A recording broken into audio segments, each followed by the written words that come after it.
Ce matin, Seigneur, remplis ces bases. Remplis ces bases, Seigneur, ce matin. Remplis ces bases. Remplis, Seigneur, l'animation ce matin. Remplis, Seigneur, l'animation ce matin, union, Seigneur. Remplis, Seigneur, mon Dieu, mon roi. Seigneur, mon Dieu, mon roi. Ces enfants assoiffés de toi.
Nos familles, Seigneur, qui sont dans nos maisons, Seigneur, tu remplis, Seigneur, que nos malades reçoivent ce matin un don de guérison. Que, Seigneur, cette maladie, Seigneur, qu'il a ce matin, bien qu'elle a ce matin, soit un témoignage vivant, qu'un témoigne de ta part. Nos parents qui sont à la maison avec des maladies incurables, ce matin reçoivent une guérison céleste. Et que ce message, et que cette guérison soit un témoignage, et que par cette guérison, elle puisse guérir son frère, son prochain à ses côtés.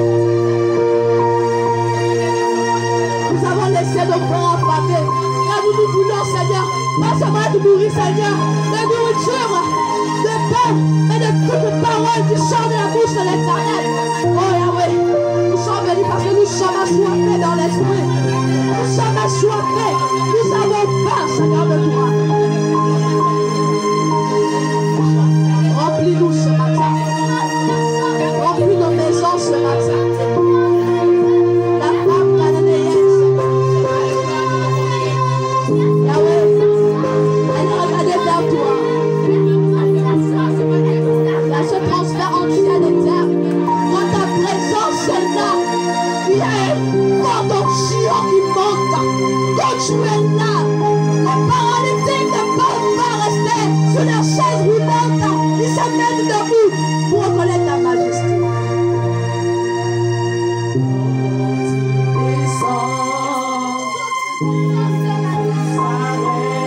Yeah.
des jambes pour marcher.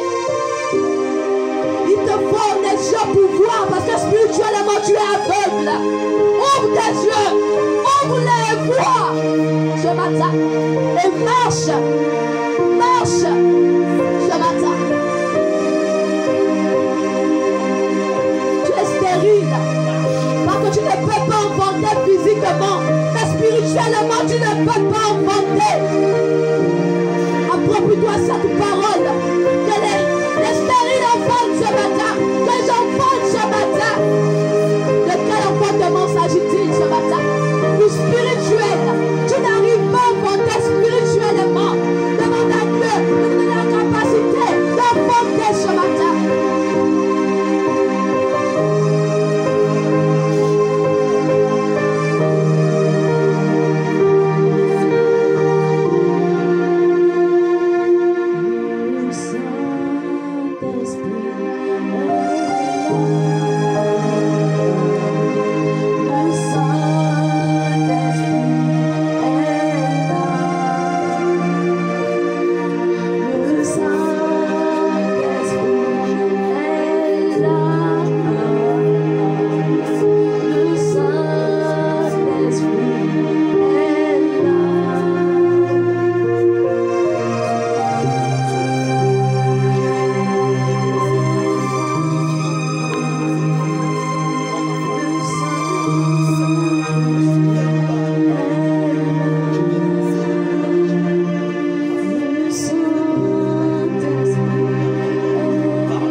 Ce matin.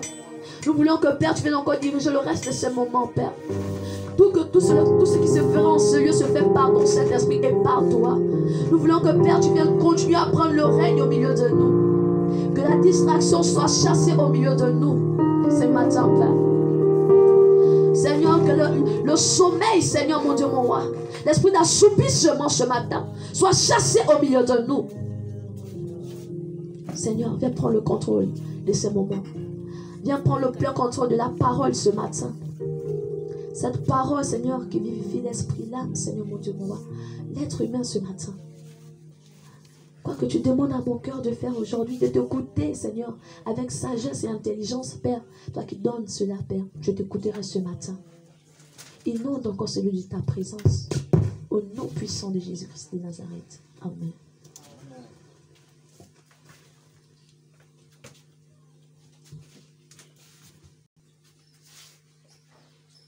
Un instant avec, n'est-ce pas, la sœur avec le frère Julien qui va, n'est-ce pas, recommander ce moment entre nous du Seigneur.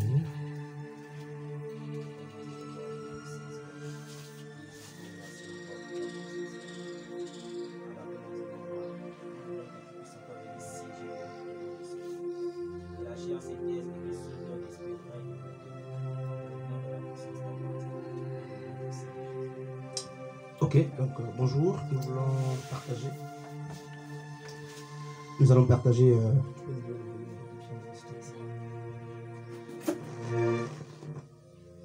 Ok. C'est un terme que j'ai reçu hier. Hier, j'étais plongé dans le sommeil. Dieu m'a conduit dans une vision nocturne. Et il m'a communiqué une thématique. Et je m'arrête, n'est-ce pas, la partager avec vous. Le dimanche dernier, nous avons voulu partager autour de la prière exaucée. Qu'est-ce qui fait que nos prières ne soient pas exaucées? Malheureusement, sinon heureusement, Dieu, n'est-ce pas, nous a conduits aussi autrement. Nous étions dans la prière et aujourd'hui nous allons partager sur une thématique que beaucoup connaissent déjà, une thématique qui n'est pas à mon sens nouvelle pour nous qui sommes, n'est-ce pas, le milieu ecclésiastique, pour nous qui sommes chrétiens. C'est une thématique que nous connaissons tous et cette notion fait partie, n'est-ce pas, des notions qui font couler beaucoup d'encre de salive dans, n'est-ce pas, le milieu ecclésiastique. Nous allons parler de la dîme aujourd'hui. Vraiment, c'est un enseignement que Dieu nous aide à donner, n'est-ce pas, l'essentiel. Voilà, la dîme ou les dîmes. Nous n'aurons pas langue de ça. Et nous n'allons pas être religieux. Je sais que chacun a déjà quelque chose à dire du prime abord. D'ailleurs, avant de poursuivre, je vais donner à chacun, n'est-ce pas, quelques secondes, l'occasion pour nous, n'est-ce pas, de nous dire, ou de dire aux frères autour de nous ce que nous entendons par la dîme. Parce que regardez un peu ce que Paul dit dans Hébreux 6, à partir du verset 1er. Il dit que, plutôt l'auteur aux Hébreux, parce que c'est pas Paul, hein, le livre, l'épître aux Hébreux, jusque-là on ne connaît pas son auteur. L'auteur aux Hébreux, n'est-ce pas, dit quoi? Il dit, il nous faut quitter les paroles de Christ, c'est-à-dire les premiers rudiments, n'est-ce pas, de Christ, pour aller plus loin. Vous voyez, il dit qu'il faut quitter la doctrine d'imposition des mains, la doctrine, n'est-ce pas, de parler en langue, la doctrine d'imposition des mains, de délivrance, tout ça, pour aspirer à ce qui est parfait. Et lorsqu'on lit, n'est-ce pas, Éphésiens 4, à partir du verset 13, 12 jusqu'à 13, là-bas, on nous fait comprendre que l'objectif même des 5 ministères d'Éphésiens 4, 11, les 5 ministères de la parole, l'objectif, c'est quoi? C'est d'amener l'Église à atteindre la stature parfaite de Christ. Tout ce que nous faisons, n'est-ce pas, lorsque nous nous réunissons dans nos milieux d'église, n'est-ce pas, court ou doit amener le peuple vers une seule chose, atteindre la stature parfaite de Christ. C'est vrai, nous sommes sauvés et c'est pas suffisant. On a besoin tout de même d'être enseignés, on a besoin tout de même d'être enracinés, de sorte que nous ne soyons pas emportés par tout vent de discours, comme beaucoup d'ailleurs on le constate. Et Paul, par exemple, lorsqu'il s'adressait à Timothée, dans 1 Timothée 4 et même dans 1 Timothée 3, l'apôtre Paul dit que dans les derniers temps, il y aura des infiltrations. Des faux prophètes vont s'infiltrer. Et ils vont s'infiltrer où? Notamment, frères et sœurs, ils vont s'infiltrer au milieu des chrétiens, en milieu chrétien. Pourquoi? Pour égarer, pour séduire. Et lorsque nous lisons par exemple Matthieu 7, à partir du verset 15e, on nous dit qu'ils viendront avec, n'est-ce pas, le vêtement des brebis. Pourquoi? Parce que il faut que les brebis les accueillent. Et seuls les brebis, n'est-ce pas, qui auront aiguisé le don de discernement, sauront que ces hommes, ces femmes ne sont pas de Dieu. Et ils feront des signes. C'est ce que la Bible dit. Ils ne seront pas accablés de signes. Ils feront des signes comme les chrétiens font des signes. Ils vont délivrer, ils vont guérir. Mais tout cela avec l'objectif de détourner, de séduire un grand nombre. Donc frères et sœurs, si nous ne sommes pas enseignés, si nous ne sommes pas enracinés, quel que soit le nombre d'années que nous avons dans la foi, on finira, n'est-ce pas, par être emporté, parce que le vent va souffler, les fausses doctrines vont se lever. Et pour la petite histoire, reste une parenthèse, une femme que je côtoie m'a visité, ça fait quelques jours, n'est-ce pas, et elle m'a donné un livre sur le sabbat. C'est une parenthèse, une semaine j'ai lu ce livre, je l'ai achevé. Et voilà, donc ce livre par exemple disait que tous ceux qui prient le dimanche, tous ceux qui se retrouvent à part le samedi, sont des païens et ils vont aller en enfer. Voilà, tous ceux qui n'observent pas le sabbat, selon le calendrier hébraïque, et des Hébreux plutôt, mes frères, iront en enfer. J'ai lu ce livre, du début à la fin, je l'ai fini. Et il faut justement que je croise cette dame-là pour qu'on en discute. Voyez-vous, donc, On vous imposera comme ça des ablutions et si vous n'êtes pas enseigné, vous vous laissez emporter facilement et c'est fini. Ils ont dit il faut les samedis. Le dimanche est un jour inventé. Bien sûr, nous savons tous que le dimanche est un jour inventé. Et voilà, lorsque je ferai l'enseignement sur les fausses doctrines, les dogmes, je vais vous parler de cela. C'est un jour inventé. Ce n'est pas dans la pensée de Dieu, on le sait tous. C'est un jour inventé par les Romains, n'est-ce pas? Au concile de Nicée de 325 et on nous l'imposait. Et beaucoup l'appellent le jour du Seigneur. Malheureusement, voilà. Donc c'est une parenthèse, on a besoin d'être enseigné. On va lire Genèse 14, vraiment. On va enseigner. Mais avant, je disais que je devais donner la possibilité à chacun quand même de nous dire ce qu'on entend par la dîme. C'est très particulier, c'est l'enseignement de l'Assemblée, c'est vrai, mais nous sommes déjà à l'Assemblée. Il ne faut pas qu'on néglige, n'est-ce pas, ses frères et ses sœurs qui sont là, c'est l'Assemblée. Parce que dans Matthieu 18, à partir du verset, n'est-ce pas, Matthieu 18, à partir du verset 18 jusqu'à 19, là-bas, la Bible dit justement que là où 2, 3 personnes s'assemblent en son nom, Yeshua est là, Christ est là. Donc, l'église, c'est quoi? C'est le corps de Christ. Dieu est où? Non pas nécessairement dans la foule. Dieu est là où 2 personnes, 3 sont assemblées en son nom. Donc, si nous sommes rassurés que le nom qui nous rassemble, c'est Christ, mais Dieu est là. Alors, frère, on va commencer par le frère Orphée. En quelques secondes, la dîme, quelques secondes seulement, tu nous dis en quelques secondes ce que tu entends par la dîme. Vraiment, depuis que tu es en Christ. Parce que je suis très conscient, dans la vision, j'étais en train d'enseigner sur la dîme et il y avait beaucoup de personnes qui sortaient de l'église. Beaucoup de personnes sortaient, d'autres étaient enracinées, assises, d'autres étaient meurtries. Et je me suis réveillé en sursaut, je dis Seigneur, ça c'est quoi? Je sais que ça va choquer, et ça va encore choquer ce matin, n'est-ce pas? Et nous n'avons pas l'objectif de tuer la foi, mais on veut enraciner. Et je souhaiterais que tout soit vérifié à la lumière des Écritures.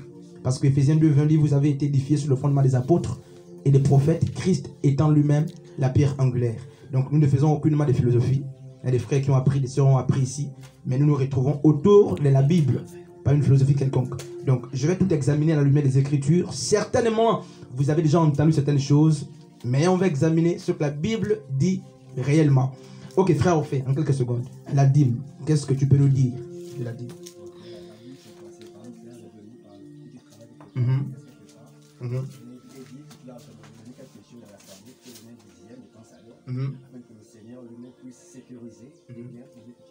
Ok, le frère dit que c'est une partie de ton revenu que tu consacres au Seigneur.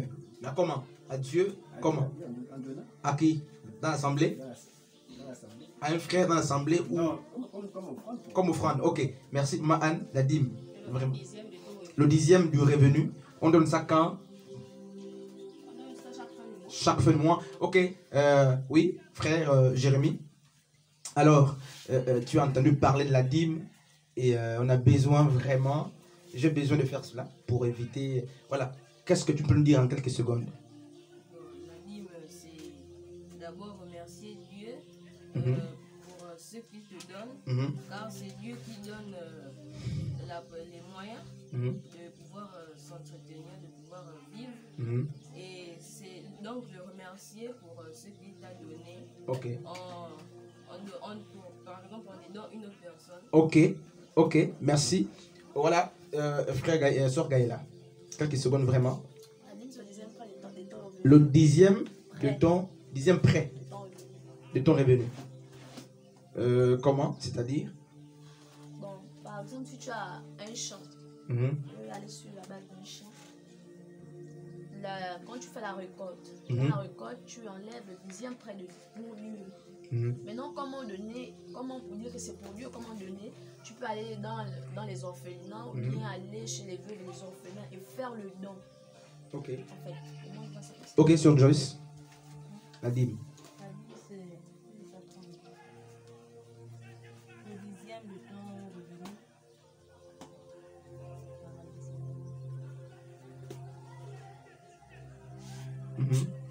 On peut passer, on peut revenir après. Ok, frère. On passe d'abord. Ok. Ok. C'est un moyen de reconnaissance. Pour remercier l'amour du Seigneur pour ce qu'il a fait, pour la grâce de souffle de vie que tu as eu. Parce que beaucoup de personnes n'ont pas pu avoir le souffle de vie. Donc, c'est une façon de remercier le Seigneur pour ce qu'il a fait pour toi. Ok.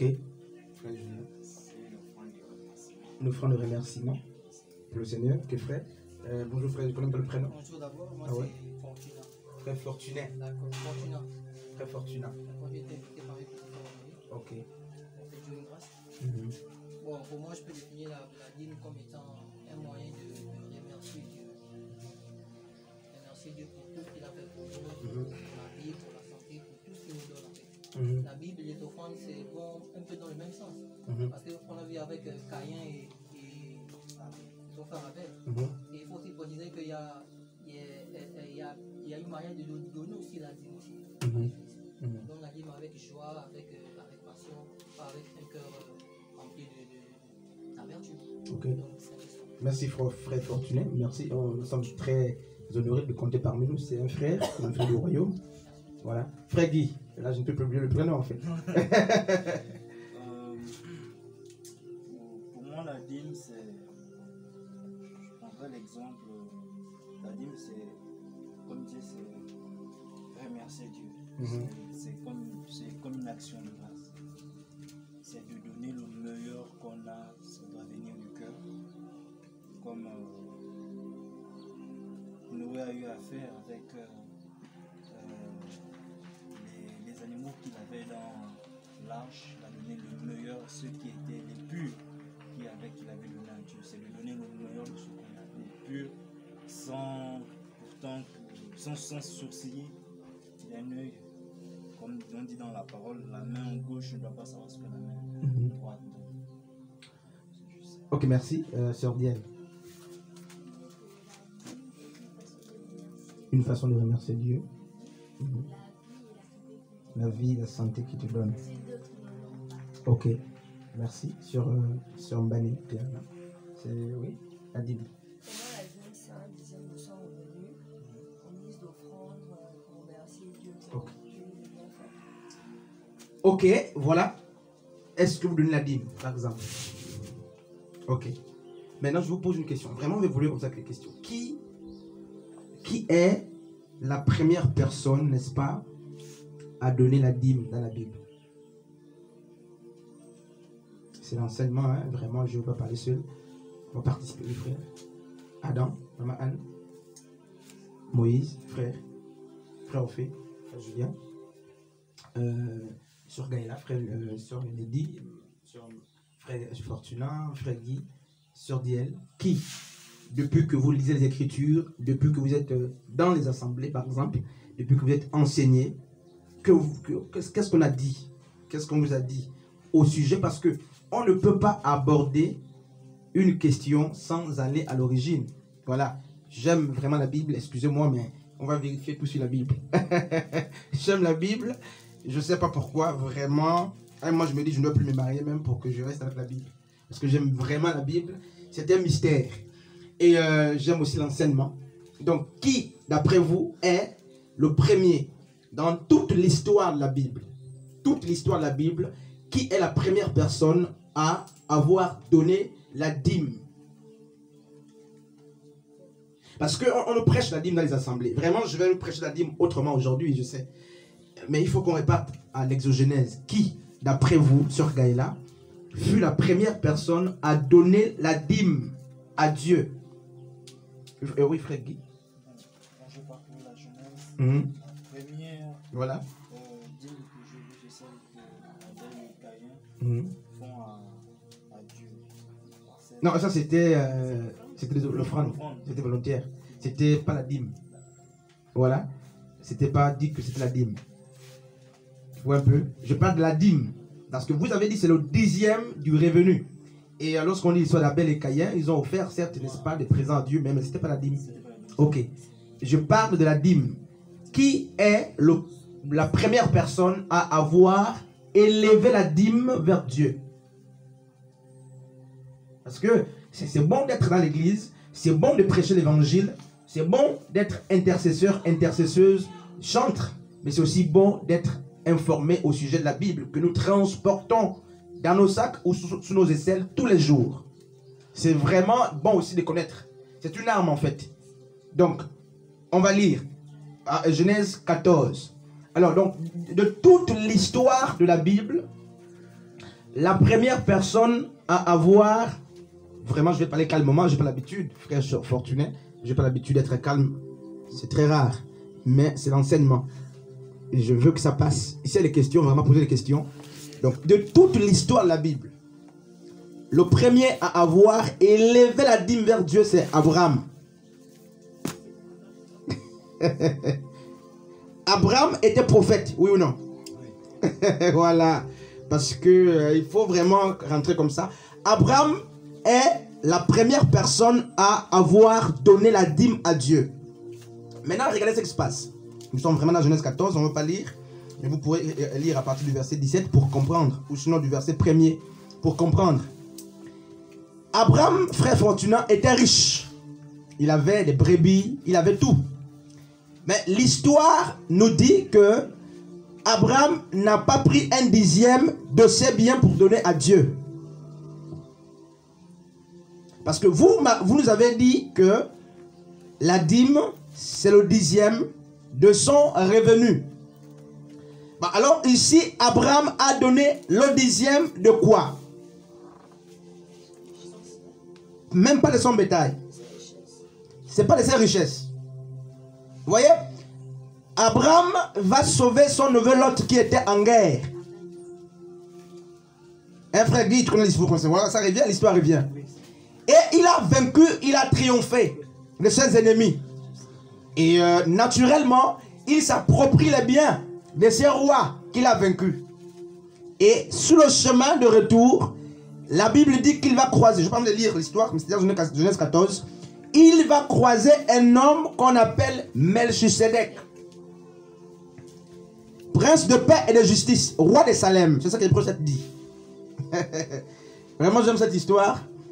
Et la Bible dit que Melchisedec était un homme sans généalogie. Il n'avait ni père ni mère. Donc, il croise un homme qui est l'alpha et l'oméga, le commencement et la fin. En fait, il croise un homme qui n'a pas été créé. Parce que tous ceux qui sont créés ont naturellement un commencement.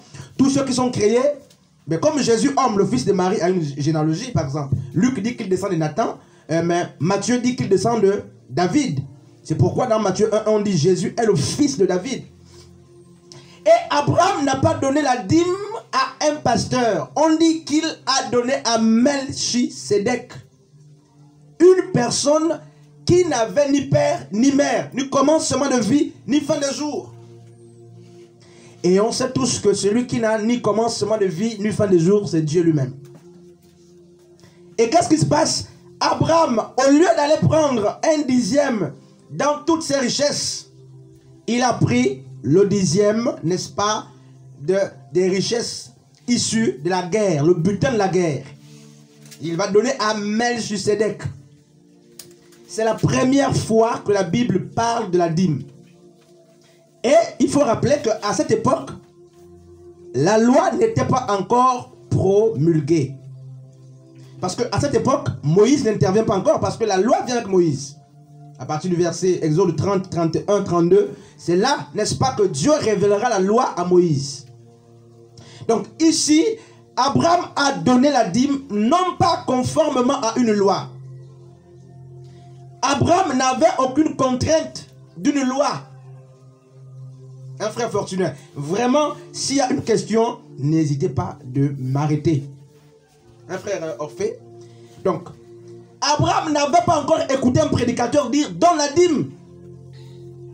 Il a donné selon ce que son cœur a voulu, d'une manière ponctuelle. C'était comme une révélation. J'ai écouté un pasteur dire il n'est pas normal d'imposer les pieds. Ok, parce qu'on a su une vidéo où un pasteur imposait les pieds aux gens. Et un pasteur a dit voici le diable est rentré de l'église. Puis je dis non, tu ne peux pas parler comme ça. Il y a des actions ponctuelles. Ma'an. C'est-à-dire que notre Dieu n'est pas bloqué dans une méthode. Il peut dire, regardez, est-ce que quand Dieu nous demande, dans son livre Marc 16, à partir du verset 17 là-bas, on dit voici les miracles qui accompagneront ceux qui ont cru à mon nom, ils prieront, ils imposeront les malades, les malades seront guéris. Mais Jésus n'a jamais dit que vous prenez votre mouchoir par exemple, vous appliquez aux malades. Mais on nous dit que l'homme de Pierre, par exemple, guérissait. On nous dit que le mouchoir de Paul qui était appliqué sur les malades donnait la guérison. Ça ne veut pas dire que le mouchoir doit être utilisé dans nos églises pour guérir les gens. Ce sont des actions ponctuelles, révélations, une fois, et ça se passe. C'est fini. Donc, il faut nous abstenir de vite juger les gens. Un pasteur a demandé aux gens de se baigner dans un fût. Ça peut être une action ponctuelle. Rappelez-vous de Naaman, le général Naaman qu'on envoie de se laver dans le Jourdain, le sale du Jourdain. C'était ponctuel. Ça ne veut pas dire que tous les malades qui venaient allaient dans ce Jourdain se laver. Mais des actions ponctuelles, c'est Dieu qui révèle à l'instant présent, on exécute. Mais quand ça devient une routine ou ça devient une doctrine, il faut se méfier. Ça devient du fétichisme. Vous voyez? Donc, Abraham a donné libéralement la dîme, sans contrainte. Et c'était une action ponctuelle. Alors, on va évoluer. Donc, c'est la première mention de la dîme dans les Écritures. Genèse chapitre 14. La deuxième mention, c'est qui? Qui donne la dîme pour la deuxième fois?